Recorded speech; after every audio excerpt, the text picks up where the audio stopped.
Junior ডাক্তাররা? আমাদের মরাল support প্রথম দিন থেকে আছে।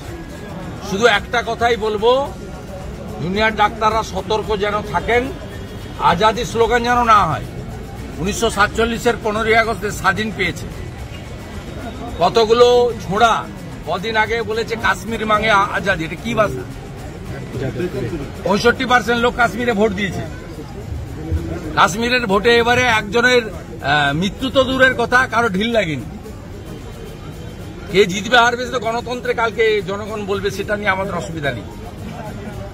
আমরা জানি যে শ্রীনগরে মুসলিম ভোট আমাদের দিবে না, সেটাও আমরা জানি। মোদিজি সেটা জেনেও নির্বাচন করেছেন, একটা লোকের গায়ে ঢিল পড়েনি। কলকাতার বুকে কাশ্মীর মাঙে আজাদি হবে, ঘুরে বেড়াবে এরা। এদের মধ্যে একজন গিয়ে ছত্তিশগড়ে মাওবাদীদের সঙ্গে মিটিং করে আসবে, আমরা খবর রাখি না নাকি? আমাদের কাছে সব খবর থাকে, এগুলো করতে দেবেন না। আমি মনে করি জুনিয়র ডাক্তাররা সব ভারতবর্ষের রত্ন, আমাদের সম্পদ। আপনাদের সব আন্দোলনে নৈতিক সমর্থন আছে আমাদের। আপনারা ঝান্ডা ছাড়া আন্দোলন করছেন, আপনাদের 8 দফাতে আমাদের পূর্ণ সমর্থন আছে, আর একটা দফা ইনক্লুড করুন। আমাদের বোনের যা বিচার চাই ওটাকে ইনক্লুড করুন, 9 দফা করুন।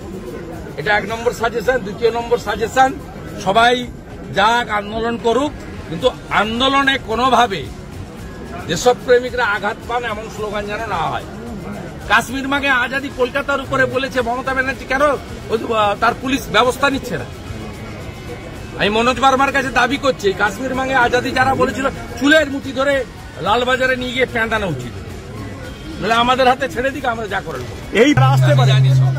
আমি জানি, আমরা দলীয় পতাকা নিয়ে নবান্ন অভিযান ছাত্র সমাজ করেছে, সাপোর্ট দিয়েছি। আমাদের পার্টি স্ট্যান্ড ক্লিয়ার, বিজেপির পতাকা নিয়েও লড়াই হয়েছে, আর যেখানে পতাকা ছাড়া লড়াই করবেন সেখানে আমরা থাকবো। সিপিএম থেকে সতর্ক থাকতে হবে। জ্যোতি বসু যা করেছিল মমতা ব্যানার্জি তাই করল।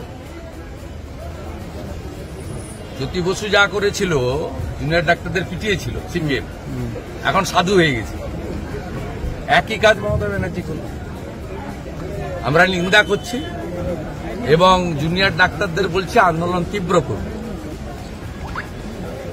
তীব্র করুন, আর এই সেকু মাকু ছেড়ে রাষ্ট্রবাদীদের নিয়ে আন্দোলন করুন, আমরা আছি।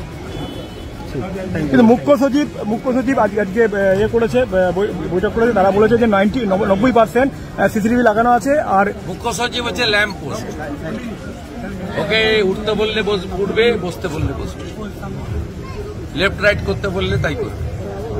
এসব লোকের কোনো মূল্য নেই। 2 জন সিনিয়রকে ডিঙ্গিয়ে ওনাকে মুখ্য সচিব করেছে।